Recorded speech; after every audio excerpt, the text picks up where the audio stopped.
Have here in the studios with me a superwoman that I admire, and I'm sure you will too once you listen to her story.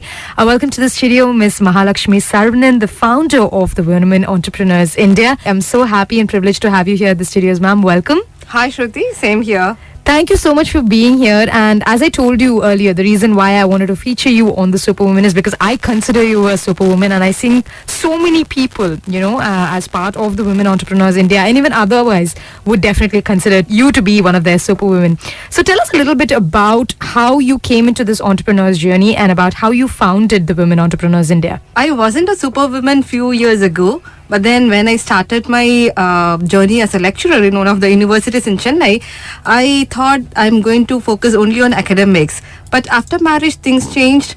I was able to know what I'm good at. My husband motivated me to start something on my own. That's when, from a nutrition career, I jumped onto IT, which is a totally challenging domain. But I took the challenge, I took the risk. Having studied nutrition and focusing on APIs and servers, it is a big challenge. Facing the risk and knowing more about internet, knowing what is web, what is HTML, so stuff like that, which I was not even aware of. But then I took the risk, and that sustained, for about 3 years. I started my journey in 2009, and until 2013, I never knew that I'm going to do something for the women community. So after running the business for more than 3 years, and after facing lots of ups and downs in my life, I really thought, why not I educate the women around me, let them know what is business, how to go about starting a business, and what are the formalities to be done, how to go about funding. So these are the challenges I faced when I started my business. So I didn't want my friends or my peers who are into similar lines to be not aware of these things. So that's when I founded Women Entrepreneurs India. And when I started Women Entrepreneurs India, I never knew that I'm going to emerge as a personal brand. But then after a few years, people relate my name to, Women Entrepreneurs India. I think that's a big achievement. Definitely, ma'am. I think, like I said earlier itself, a lot of people will consider you a superwoman. And today, when my listeners are listening to this, they're going to be going back and checking out what the Women Entrepreneurs India is. We're going to come back and ask her a few more questions. But you stay tuned. This is Mahalakshmi Saravanan, the founder of 94.3 Radio 1. So tell us a little bit about how the organization functions and how we can approach you. So we have an online portal by name womenentrepreneurindia.com, and we do conduct regular events every month. We have couple of networking events, and we usually think only 20-30 will come, but usually jam packed. We don't want to have a higher number because there won't be focused networking. So we would want a focused group. So we do conduct a lot of events in terms of creating legal awareness, in terms of knowing more about funding aspects, like how you can raise funds for your business, how you can pitch your business, how you can register your company. I know a lot of details pertaining to business is conducted by through expert talks and sessions, and we of course do a lot of webinars. And since we have a very high ranking online, like we are ranking on page 1 out of crores of websites online, so which makes our website the prominent one.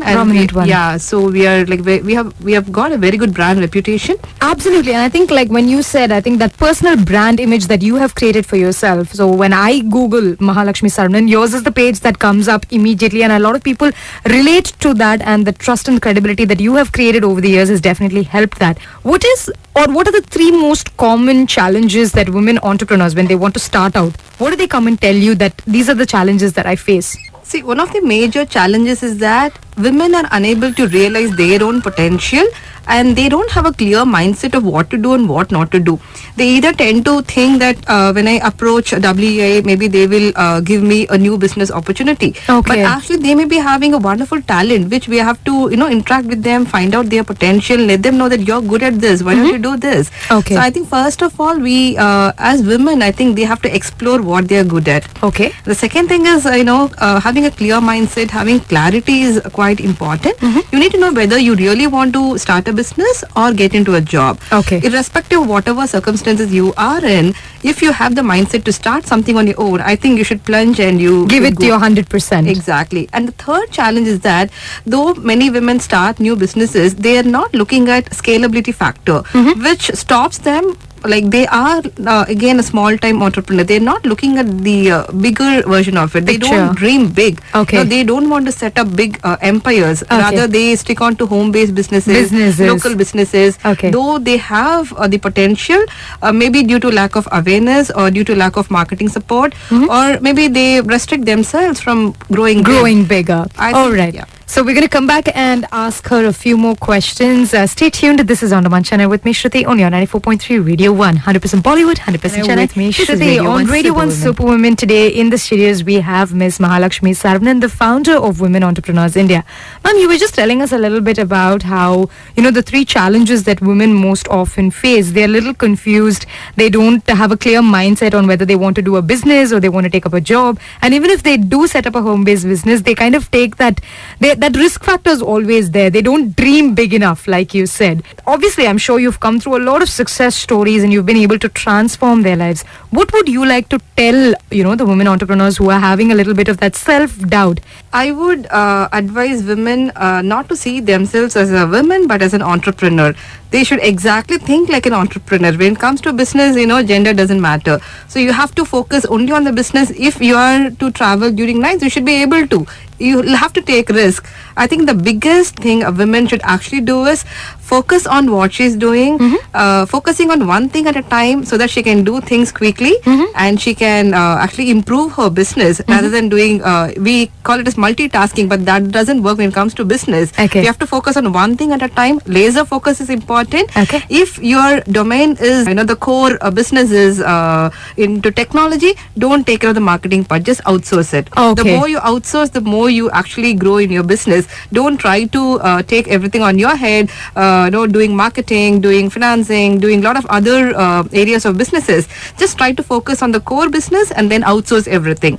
I think that's absolutely gold advice because more often than not, as you were telling me this, I had visuals of images of my friends as well. When we all wanted to become entrepreneurs or when we start this journey, we think, it becomes easier if we are doing everything. We become that one-stop solution to our client or whoever it is, and we tell them, we give them assurance that we will take care of everything. So I think, like you said, focusing on one thing might give us time to do that with 100% and give it to the experts because they might be in that field.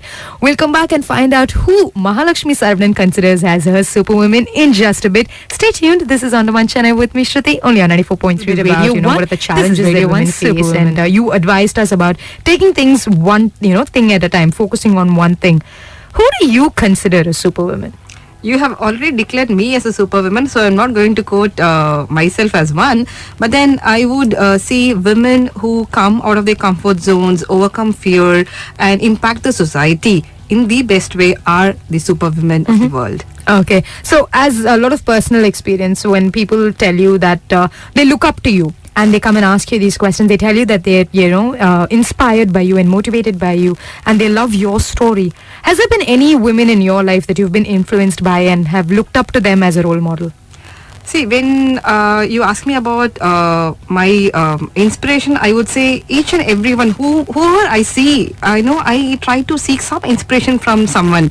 Maybe from you, the kind of language you have, the command over the language, maybe from someone else, the kind of time management skills they have. So I try to learn something from each person I meet. That you meet. Yeah. And I think that is some, thing that we should all observe because there's so much out there, and the more you observe, I think you'll pick up the nuances from people, and that will make us, a better version of ourselves, and we could all be superwomen. So in the studio with me today, I had Mahalakshmi Saravanan ma'am. It was a pleasure talking to you. Thank you so much for coming into the studio today and making my superwoman a little extra special. Thank you, Shruti, and you were awesome.